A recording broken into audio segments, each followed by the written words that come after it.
حضرت آدم علیہ السلام اور حضرت حوا علیہ السلام کا واقعہ اسلامی اتہاس اور مانیتاؤں میں سب سے بنیادی اور مہتوپورن کہانیوں میں سے ایک ہے۔ یہ مانوتا کی شروعات، اللہ کی آگیا کاریتا، شیطان کے دھوکے اور پشچاتاپ کے مہتو کو درشاتا ہے۔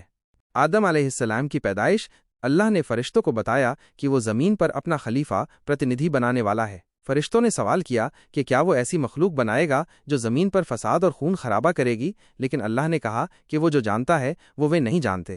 پھر اللہ نے آدم علیہ السلام کو مٹی سے بنایا۔ جب آدم کا جسم تیار ہو گیا تو اللہ نے اس میں اپنی روح آتما پھونکی اور آدم زندہ ہو گئے۔ یہ اللہ کی عظیم قدرت کا ایک مہان نشان تھا۔ فرشتوں کا سجدہ اور شیطان کا انکار۔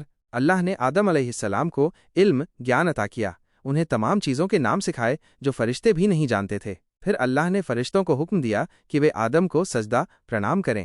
سبھی فرشتوں نے اللہ کا حکم مانا اور آدم کو سجدہ کیا، کیونکہ فرشتے اللہ کے آگیاکاری سیوک ہیں اور اس کی آگیا کا النگھن نہیں کرتے۔ لیکن شیطان ابلیس، جو اس سمے جنوں میں سے تھا اور اپنی عبادت کے کارن فرشتوں کے ساتھ رہتا تھا، اس نے سجدہ کرنے سے انکار کر دیا۔ اس نے گھمنڈ کیا اور ترک دیا کہ وہ آگ سے بنا ہے، جبکہ آدم مٹی سے بنے ہیں، اس لیے وہ آدم سے بہتر ہے اور اسے سجدہ نہیں کرے گا۔ شیطان کے اس تکبر اور اللہ کے حکم کی اوگیا کے کارن اللہ نے اسے اپنی رحمت سے دور کر دیا اور اسے جنت سے نکال دیا۔ شیطان نے اللہ سے قیامت تک کی مہلت مانگی تاکہ وہ انسانوں کو گمراہ کر سکے، اور اللہ نے اسے یہ مہلت دی۔ شیطان نے قسم کھائی کہ وہ انسانوں کو سیدھا راستے سے بھٹکائے گا۔ حضرت حوا علیہ السلام کی پیدائش۔ آدم علیہ السلام جنت میں اکیلے تھے۔ اللہ نے ان کی تنہائی دور کرنے کے لیے ان کی ہی پسلی سے حوا علیہ السلام کو پیدا کیا تاکہ وہ ان کی ساتھی اور جیون سنگنی بنے۔ جنت میں امتحان اور نشد پھل۔ اللہ نے آدم اور حوا علیہ السلام کو جنت میں رہنے کی اجازت دی اور انہیں ہر طرح کی نعمتیں عطا کیں۔ انہیں ہر چیز کھانے کی انمتی تھی سوائے ایک وشیش پیڑ کے پھل کے۔ اللہ نے انہیں اسپشٹ روپ سے منع کیا تھا کہ وہ اس پیڑ کے پاس بھی نہ جائیں اور نہ ہی اس کا پھل کھائیں۔ یہ ان کے لیے ایک پریکشن تھا۔ شیطان، جو انسانوں کا کھلا دشمن تھا، اس نے اس پرتبندھ کا فائدہ اٹھایا۔ اس نے آدم اور حوا کو بہکایا اور دھوکے سے یہ یقین دلایا کہ اگر وہ اس پیڑ کا پھل کھائیں گے تو وہ فرشتے بن جائیں گے یا ہمیشہ کے لیے جنت میں رہیں گے۔ شیطان نے انہیں جھوٹی قسمیں کھائیں اور انہیں اللہ کے حکم کی اوگیا کرنے کے لیے اکسایا۔ شیطان کی باتوں میں آ کر آدم اور حوا نے اس نشد پھل کو کھا لیا۔ جیسے ہی انہوں نے اسے کھایا، انہیں اپنی نگنتا کا احساس ہوا اور انہیں شرم آئی۔ انہوں نے جنت کے پتوں سے خود کو ڈھکنا شروع کیا۔ پشچاتاپ اور زمین پر اترنا۔ اپنی غلطی کا احساس ہونے پر آدم اور حوا علیہ السلام کو بہت افسوس ہوا۔ انہوں نے ترنت اللہ سے معافی مانگی اور اپنے گناہ کے لیے پشچاتاپ کیا۔ قرآن میں ان کی دعا کا ذکر ہے، اے ہمارے رب، ہم نے اپنی جانوں پر ظلم کیا، اور اگر تو ہمیں بخشے گا نہیں اور ہم پر رحم نہیں کرے گا تو ہم یقیناً گھاٹا اٹھانے والوں میں سے ہو جائیں گے۔ قرآن 7:23۔ اللہ نے ان کا پشچاتاپ قبول کیا، لیکن اپنی حکمت اور فیصلے کے تحت انہیں جنت سے زمین پر بھیج دیا گیا۔ یہ زمین پر مانوتا کی شروعات تھی۔ انہیں زمین پر اللہ کی عبادت کرنے، اس کی حکمت سے زندگی گزارنے اور شیطان سے ساودھان رہنے کا حکم دیا گیا۔ سبق۔ آدم اور حوا علیہ السلام کا واقعہ ہمیں کئی مہتوپورن سبق سکھاتا ہے۔ اللہ کی آگیا کاریتا کی اہمیت یہ دکھاتا ہے کہ اللہ کے حکم کا پالن کرنا کتنا ضروری ہے اور اس کی اوگیا کا کیا انجام ہوتا ہے۔ شیطان کا دھوکے باز رویہ۔ شیطان انسانوں کا کھلا دشمن ہے اور وہ ہمیشہ انہیں گمراہ کرنے کی کوشش کرے گا۔ انسانی کمزوری اور پشچاتاپ کی گنجائش۔ انسان غلطی کر سکتا ہے، لیکن اللہ رحمدل ہے اور وہ سچے دل سے کیے گئے پشچاتاپ کو قبول کرتا ہے۔ اللہ کی رحمت، غلطی کے باوجود اللہ نے آدم اور حوا پر رحم کیا اور انہیں پشچاتاپ کا موقع دیا۔ انسان کا مقام۔ انسان کو اللہ نے زمین پر اپنا خلیفہ بنایا ہے اور یہ ایک بڑی ذمہ داری ہے۔ یہ کہانی اسلامی آستھا کا آدھار ہے اور یہ بتاتی ہے کہ کیسے انسان اس دنیا میں آیا اور اسے کن نیتک سدھانتوں کا پالن کرنا چاہیے۔ کیا آپ آدم اور حوا علیہ السلام کے جیون کے کسی اور پہلو یا ان کے بعد کے جیون کے بارے میں جاننا چاہیں گے؟ حضرت آدم علیہ السلام اور حضرت حوا علیہ السلام کا واقعہ اسلامی شکشاؤں میں بنیادی اہمیت رکھتا ہے۔ یہ واقعہ انسانوں کی پیدائش، اللہ کی آگیا کاریتا، شیطان کے بہکاوے اور توبہ پشچاتاپ کی اہمیت کو بیان کرتا ہے۔ حضرت آدم علیہ السلام کی پیدائش۔ اللہ تعالیٰ نے جب زمین پر اپنا خلیفہ پرتندھی بنانے کا ارادہ کیا تو اس نے فرشتوں سے کہا کہ وہ مٹی سے ایک انسان بنائے گا۔ فرشتوں نے اللہ کے حکم پر تھوڑی حیرت جتائی، کیونکہ ان کا ماننا تھا کہ انسان فساد، گڑبڑی اور خون خرابہ کریں گے، جبکہ فرشتے اللہ کی عبادت میں لگے رہتے ہیں۔ لیکن اللہ نے فرمایا، جو میں جانتا ہوں تم نہیں جانتے۔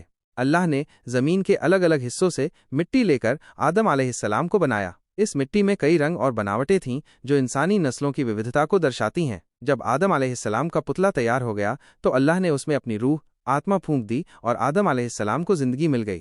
فرشتوں کا سجدہ اور شیطان کا انکار۔ اللہ نے سبھی فرشتوں کو حکم دیا کہ وہ آدم علیہ السلام کو سجدہ کریں۔ سبھی فرشتوں نے اللہ کا حکم مانا اور سجدہ کیا کیونکہ وہ اللہ کے آگیاکاری ہیں، لیکن شیطان ابلیس جو اس وقت جنوں میں سے تھا اور بہت عبادت کرنے والا تھا، اس نے سجدہ کرنے سے انکار کر دیا۔ اس نے تکبر کیا اور کہا کہ وہ آگ سے بنا ہے اور آدم مٹی سے، اس لیے وہ آدم سے بہتر ہے۔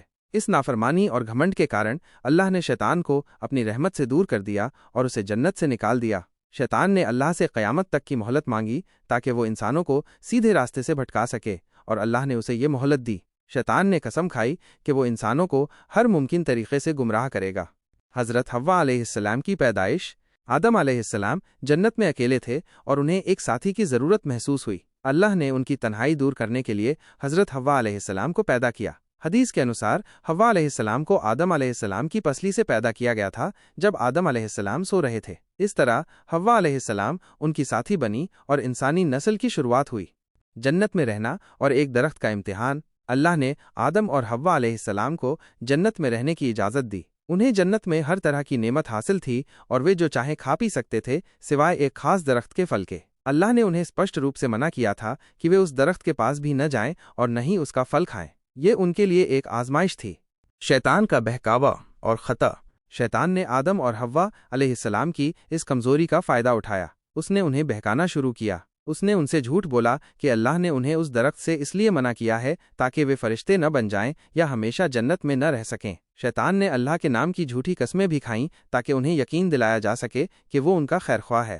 شیطان کے لگاتار بہکاوے اور جھوٹے وعدوں میں آ کر آدم اور حوا علیہ السلام نے اللہ کے حکم کی اوگیا کی اور اس نشد درخت کا پھل کھا لیا۔ جنت سے نشکاسن اور توبہ۔ جیسے ہی انہوں نے پھل کھایا انہیں اپنی نگنتا کا احساس ہوا اور انہیں شرم آنے لگی۔ انہوں نے جنت کے پتوں سے خود کو ڈھانکنا شروع کیا۔ اللہ نے ان سے پوچھا، کیا میں نے تمہیں اس درخت سے منع نہیں کیا تھا اور تم سے یہ نہیں کہا تھا کہ شیطان تمہارا کھلا دشمن ہے؟ آدم اور حوا علیہ السلام کو اپنی غلطی کا احساس ہوا اور انہوں نے فوراً اللہ سے معافی مانگی۔ انہوں نے دعا کی، اے ہمارے پروردگار، ہم نے اپنی جانوں پر ظلم کیا، اگر تو ہمیں معاف نہیں کرے گا اور ہم پر رحم نہیں کرے گا تو یقیناً ہم خسارہ اٹھانے والوں میں سے ہو جائیں گے۔ قرآن 7:23۔ اللہ نے ان کی توبہ قبول کی اور انہیں معاف کر دیا۔ حالانکہ ان کی غلطی کے کارن انہیں جنت سے زمین پر اتارا گیا، انہیں الگ الگ جگہوں پر اتارا گیا۔ کچھ روایتوں کے انصار آدم علیہ السلام کو بھارت میں اور حوا علیہ السلام کو جدہ میں اتارا گیا۔ اللہ کی مرضی سے وہ بعد میں عرفات کے میدان میں ملے۔ آدم اور حوا کے واقعے سے سبق۔ یہ واقعہ انسانوں کے لیے کئی گہرے سبق سکھاتا ہے۔ انسان کی پیدائش اور ادیشیہ یہ ہمیں بتاتا ہے کہ انسان کو زمین پر اللہ کے خلیفہ کے طور پر بھیجا گیا ہے۔ آزاد مرضی، فری ول اور آزمائش۔ انسانوں کو آزاد مرضی دی گئی ہے اور اسی آزاد مرضی کے ذریعے انہیں اللہ کی آگیا کاریتا یا اوگیا کی آزمائش ہوتی ہے۔ شیطان کی دشمنی۔ شیطان انسانوں کا کھلا دشمن ہے اور وہ ہمیشہ انہیں گمراہ کرنے کی کوشش کرے گا۔ توبہ کی اہمیت۔ اللہ غفور و رحیم، بڑا معاف کرنے والا، نہایت مہربان ہے۔ انسان جب بھی غلطی کرے اور سچے دل سے توبہ کرے تو اللہ اس کی توبہ قبول کرتا ہے۔ زمین پر انسانوں کا بسیرا۔ آدم اور حوا کو زمین پر بھیجنا اللہ کا شروع سے ہی ارادہ تھا، بھلے ہی ان کی غلطی کے کارن انہیں جنت سے اتارا گیا۔ یہ انسانی نسل کے زمین پر پھیلنے کی شروعات تھی۔ یہ کہانی انسانوں کو اپنی ذمہ داریوں کو سمجھنے، شیطان کی چالوں سے بچنے اور ہر حال میں اللہ سے مدد مانگنے اور توبہ کرنے کی تعلیم دیتی ہے۔